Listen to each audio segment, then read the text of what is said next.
Welcome to Seven Trumpets Prepper, and guys, welcome to this first Sabbath message on the Seven Trumpets Prepper channel. Every Sabbath we're going to keep this rolling from now on, and I'm going to do a little teaching after that we get done at the ministry itself. So today on the channel we're going to talk about, to me, the most important topic for beginning this off, I believe, is identifying the enemy, and that is, who is the man of sin.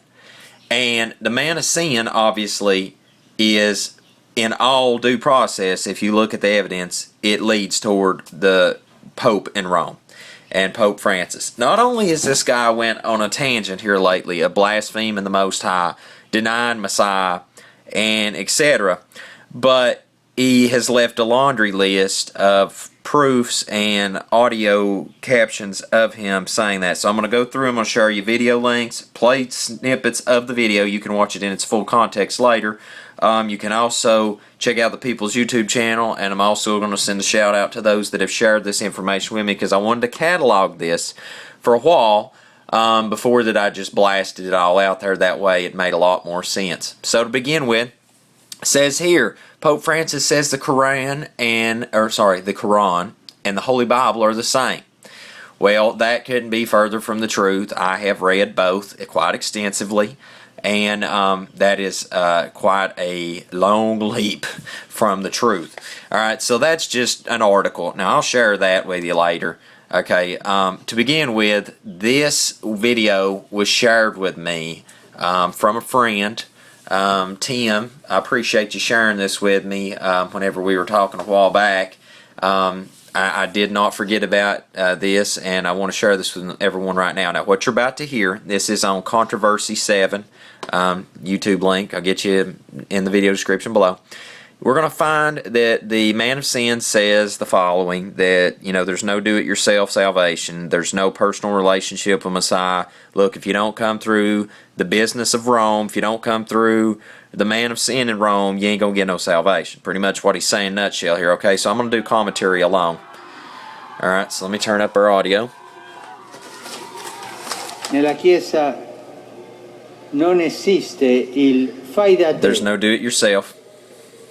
Non esistono battitori liberi. Quante volte Papa Benedetto ha descritto la Chiesa come un noi ecclesiale. Talvolta capita di sentire qualcuno dire: io credo in Dio, credo in Gesù, ma la Chiesa non mi interessa. Quante volte abbiamo sentito questo? Questo non va. Oh, how is this wrong? We're not supporting Rome. You believe you can have a personal relationship. Okay, I believe that. What does he say here? Without communion and meditation of the church.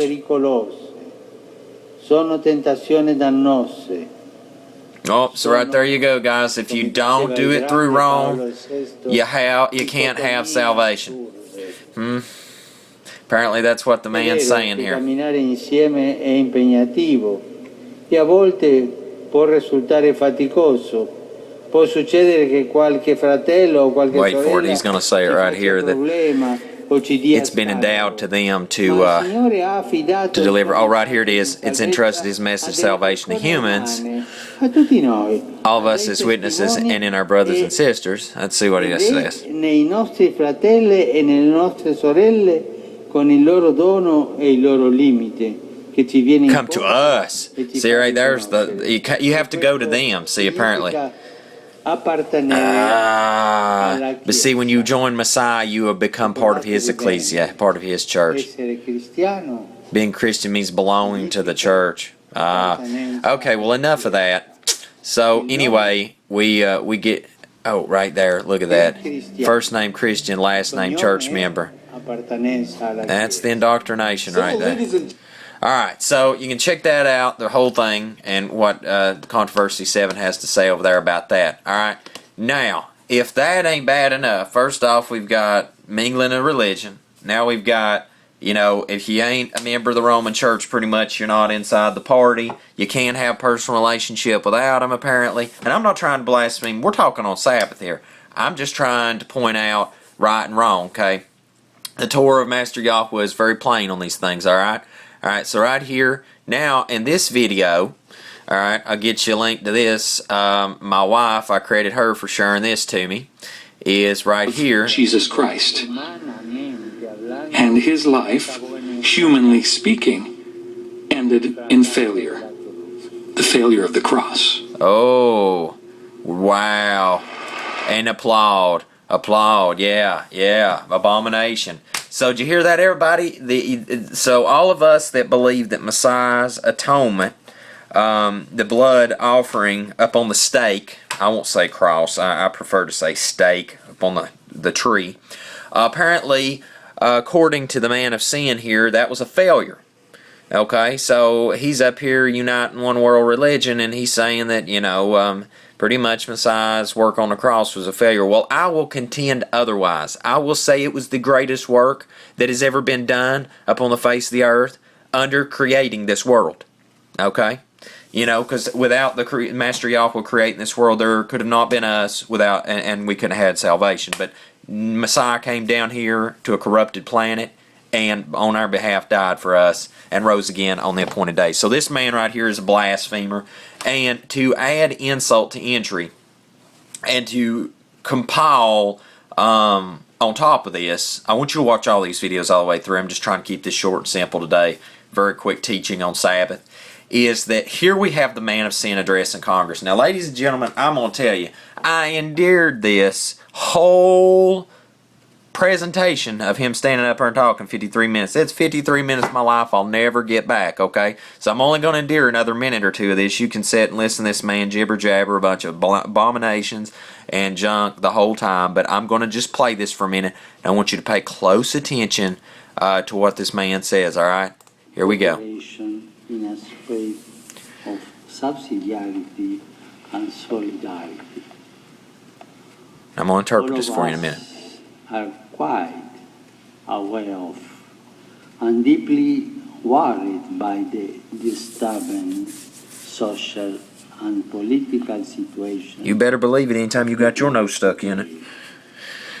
Our world is increasingly a place of violent conflict, hatred, and brutal atrocities, committed even in the name of God and of religion. Boy, you ought to know, brother, the Roman Church done the most in the Dark Ages. That no religion is immune from forms of individual. Here we go. Here's me, ideological extremism. Yeah, that's me because I believe everything the Scripture says. I don't follow wrong. That we must be especially attentive to every type of fundamentalism. Nope, there's me again. Whether religious or of any other kind. A delicate balance is required to combat violence perpetrated in the name of a religion, an ideology, or an economic system. We're almost there, folks. Also safeguarding religious freedom, intellectual freedom, and individual freedoms. Oh, wait for it. Let's see where we go from here. Hold on, people. But there is another temptation which we must especially guard against. The simplistic reductionism which sees only good or evil, or if you will, the righteous and sinners. Okay, so let's go and break this down. First off, if you fundamentally believe in the doctrines of Scripture, you don't give in to the New World Order, and you're not, let's all hold hands, sing Kumbaya, and get along, you're not in the club, okay? Secondly, is the guy has construed right and wrong. Right here, he goes on to talk about, the right and wrong, or if you will, righteous and sinners. No, I'm sorry, bud. The problem is that's exactly what Scripture says. There's righteousness and there's wickedness. We can't blur the lines. We can't, have everybody moderate down where they stand. Listen, if you stand for what's right, then you stand for what's right. You can't bend over backwards to follow this man, okay? Because worshiping on his day, worshiping on his calendar, doing all these abominations, construing the commandments, construing the statutes and judgments, following wickedness like this in the New World Order, this will lead you to an everlasting damnation, to where that you are burnt in a lake of fire, turned to ash, never to exist again, the second death, okay? So if you want to go down this path, this is the man that keeps leading you down it, all right? Because this is exactly the mentality of the leaders of the world, because they're going to submit their power to this man coming very soon, okay? And it's already a roller coaster train ride right now moving in that direction. Guys, look at all the evidence that I am presenting to you today. Continue your own studies. This man is constantly blaspheming the Scripture, blaspheming the Most High. As a child growing up, I've seen where the pontiff has made multiple statements of questionable nature. But this man right here, every time he opens his mouth, he just blasphemes. It don't even have to be a question of whether he meant it one way or another. I mean, he means what he says, and it's pure wickedness. And I encourage you to do your own diligent research, and you will see that this is the man of sin that's ushering in the final days and the New World Order.